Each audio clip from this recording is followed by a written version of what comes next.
another day, another hour to get better, to just make it right. For the month of August, we've been talking about the fruit of the spirit in leadership, and it has been amazing. It's so funny. The servant leader we have on today, I was chatting up with her a little bit before we began to get started.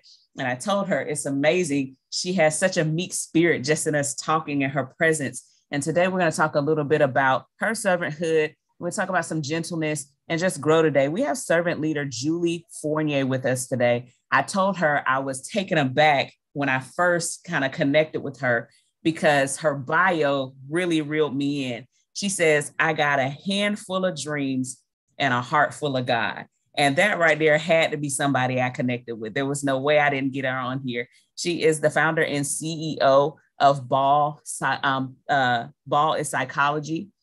She also has an author. She has a lot of things that she's doing. And I'm so excited to have her on today. So Julie, thank you for your time. I tell people all the time that time is that one thing in life that when we give it, we can't give it back. And I thank you for being on today. So I'm going to pass the torch on to you to say hello to our listeners, and we'll get this conversation started. Yeah, well, thanks so much for having me. I'm excited. This is going to be fun. But yeah, like she said, my name is Julie, and I'm the founder and CEO of Ball is Psych. So I'm going to get started first with a little bit of my testimony. I was raised in the church by missionaries. So my parents were my role models. And I got saved when I was like 2 or 3 years old. So I've been a Christian for a while, but I never really needed God growing up. It was like I could go a few days without talking to him. I would say I was dating God, but I wasn't really married to God. Mm, Like that's I had a good. relationship with him, but he didn't define me. Basketball did. So that's a red flag right there. But I heard a quote once that said, pain is God's megaphone. And that is my story 100%. So when I was 15, I felt the worst stomach pain I'd ever felt in my life. I spent 6 months in and out of the hospital, ambulance rides, ER visits, doctor's appointments, CT scans, blood work, the whole works.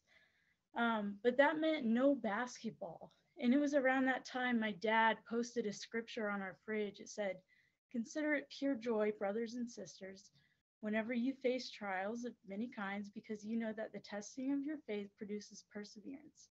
Let perseverance finish its work so that you may be mature and complete, not lacking anything. And that's James 1 2 through 4. And I thought, pure joy. What? I'm going through the worst time of my life, and my dad is telling me I should be feeling pure joy? I'm like, I don't think so. So I'd always been Julie, the basketball player, and suddenly that was gone. And I felt like I had no identity. And sometimes God lets you hit that rock bottom where you feel like you have no identity so that you realize He is the rock at the bottom. And that's what happened to me. I started to find my identity in God. And it was then that I realized I am loved and I am made whole by something much greater than the game of basketball has to offer. So that's when I started relying on God. And from that point on, I really needed God. Like I wasn't dating God anymore, I was married to God. Like I need Him desperately because I can't go a day without talking to Him. If I do, it's going to be a bad day for me and for everyone I interact with. But He truly does give me this unexplainable joy no matter what I'm going through. And that was an extremely painful season for me. The doctors ended up finding out that it was Crohn's disease. And while I wouldn't wish that pain on my worst enemy, God used it for good, like Romans 8:28 says, because it was actually during that time when a friend introduced me to sports psychology, which I came to find was my passion. And that would not have happened had I gone through that hard season. So God doesn't promise us a life without pain.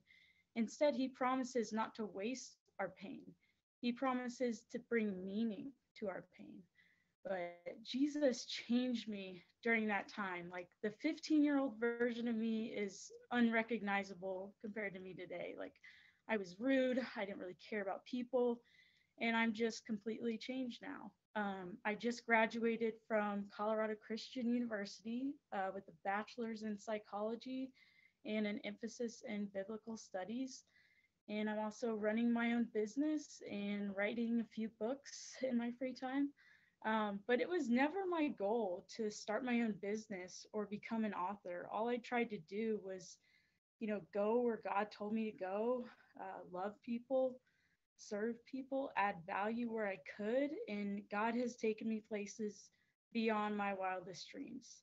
And my business has been successful, I believe, because of my faith. And I always say I feel a lot like Noah because it takes a lot of faith to build an ark when it's never even rained.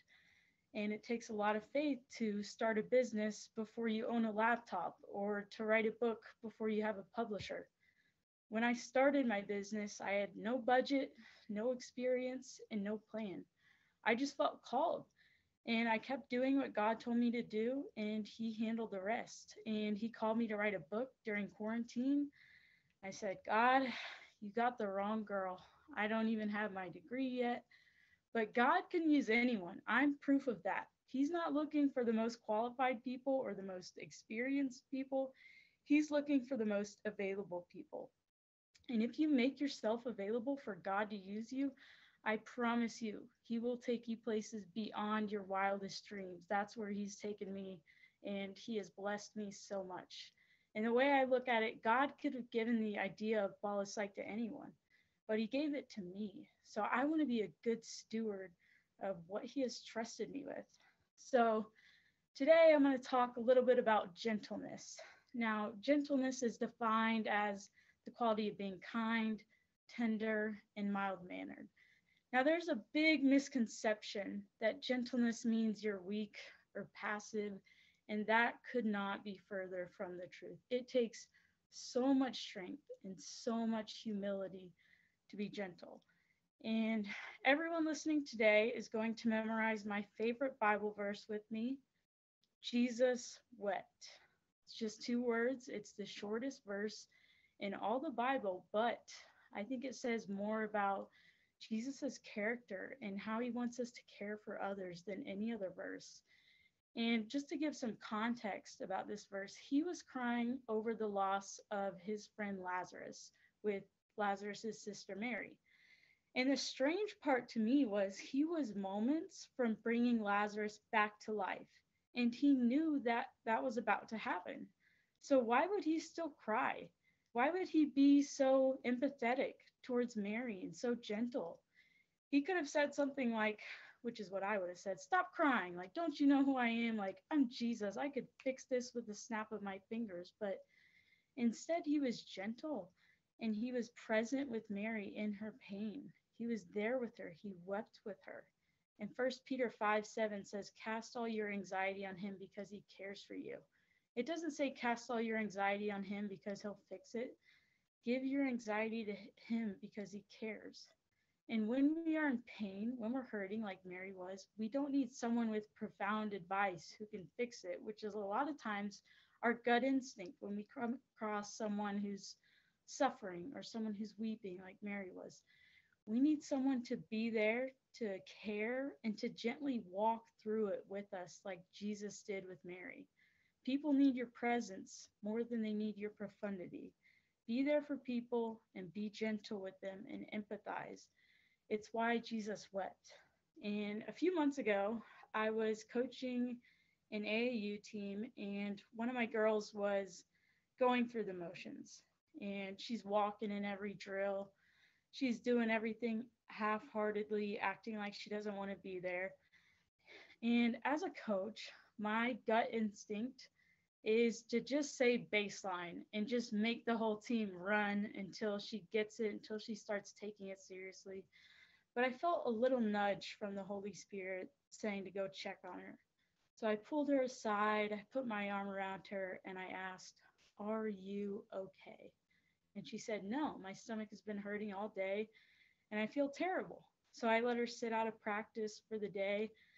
But if I wouldn't have taken that gentle approach, then I would have made a mistake as a coach by making them run. And I'm all about being intense as a coach. Like, that's great. There's nothing wrong with that.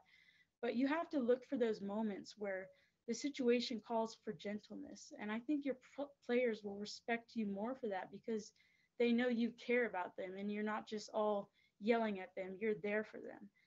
That verse, Jesus wept, has changed the kind of friend I am, the kind of coach I am, the kind of leader I am, and the kind of woman I am. And before Jesus changed me, I was the complete opposite of gentle. Like my parents thought I was going to be a lawyer because all I did was fight and, get into it with people. I was far from gentle. But what Jesus showed us is that we need to be quick to listen, quick to be a shoulder to cry on, quick to empathize, slow to make assumptions, slow to speak, and slow to become angry. And that's like one of my favorite verses says, James 1:19. My dear brothers and sisters, take note of this. Everyone should be quick to listen, slow to speak, and slow to become angry. Now, it's much easier to be slow to listen, quick to speak, and quick to become angry. It takes gentleness to do the opposite. And how many relationships get ruined because we are slow to listen, quick to speak, and quick to get angry? How many mistakes get made because we are slow to listen, quick to speak, and quick to become angry? If you want to be a great friend, a great leader, a great servant, be more eager to listen than you are to speak. Jesus, who I believe is the greatest leader of all time, was quick to listen, slow to speak, and slow to become angry. And he was present in others' pain. And I think that's what gentleness is.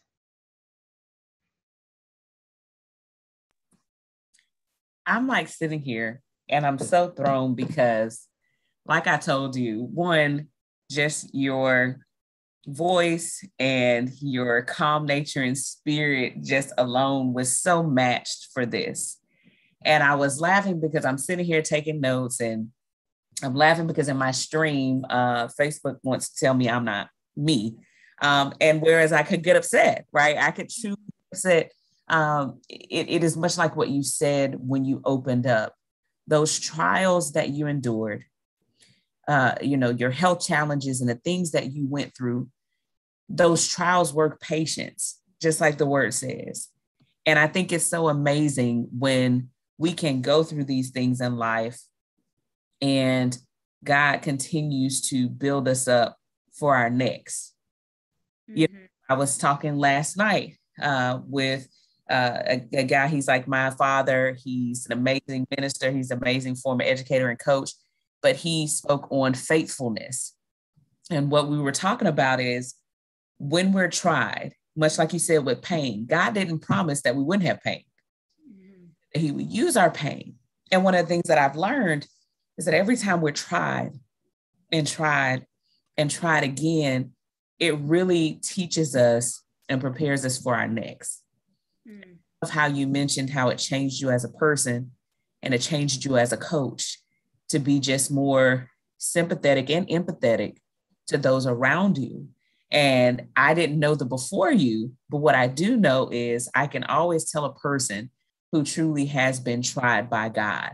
It's just this, I can't put a word on it. It's just a matched energy and you have it. And I think your words on gentleness was just so amazing. Thank you. Yeah, it's like I heard a quote once that said, everything you're going through is preparing you for something that you asked for. And I remember when I was a teenager, I heard about Solomon, the wisest man who ever lived. He had asked God for wisdom. So I asked God for wisdom. And instead of wisdom, he just gave me trials. And I'm Come like, on. What is this? This is not what I asked for, but it was. It was preparing me. And little did I know, it was preparing me to write a book called The Art of Embracing Adversity. So everything you're going through is preparing you for something you asked for, even if it doesn't feel like that in the moment. And that's the thing. And I was talking to you a little bit about this, you gotta, one, like you said, be careful what you ask for, because so often we ask God for blessings. We ask him to grant us things that we're not even ready for, right? We'll get there and we haven't prepared. And so we have to make sure that we're also preparing, praying that when we're praying for God to bless us in that waiting moment, right? Like I keep saying that trial worketh patience, and patience worketh hope. It is a very true statement in the word that I've learned about. But in speaking about gentleness again, and you were so amazing on that. I was talking to you a little bit before we got on about just everything that's going on in the world right now, just different belief systems. Everything seems to be either you're left or right, no matter what the issue is. Sometimes it seems like people just can't get on one accord for the sake of just getting on one accord. Mm-hmm. With what you're doing, tapping into mental health, I think is amazing, right?